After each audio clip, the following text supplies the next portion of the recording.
ভাঙড় বিস্ফোরণ মামলায় নতুন মোড়, ফোন কলের সূত্রে বাড়ল শওকত মোল্লার বিপদ, এনআইএর দাবি। নমস্কার, আপনারা দেখছেন বাংলা দৃষ্টিকোণ। ভাঙড় বিস্ফোরণ মামলার তদন্তে সামনে এসেছে নতুন তথ্য।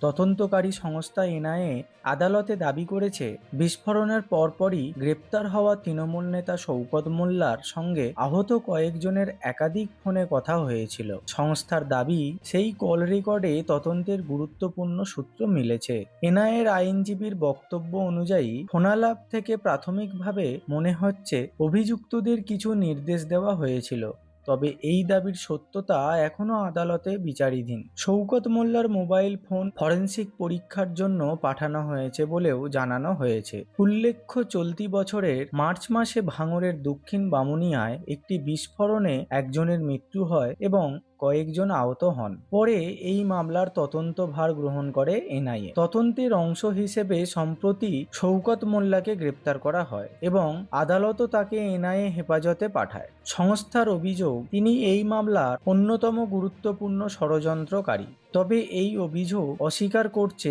তার পক্ষ। এখন তদন্তের নজরে রয়েছে কল রেকর্ড, ফরেনসিক রিপোর্ট এবং অন্যান্য ডিজিটাল প্রমাণ। এই নতুন তথ্য মামলার তদন্তে কতটা গুরুত্বপূর্ণ হয়ে ওঠে তা নির্ভর করবে আদালতে উপস্থাপিত প্রমাণ ও তদন্তের পরবর্তী অগ্রগতির ওপর। এই ঘটনার পরবর্তী সমস্ত আপডেট পেতে বাংলা দৃষ্টিকোণের সঙ্গে থাকুন।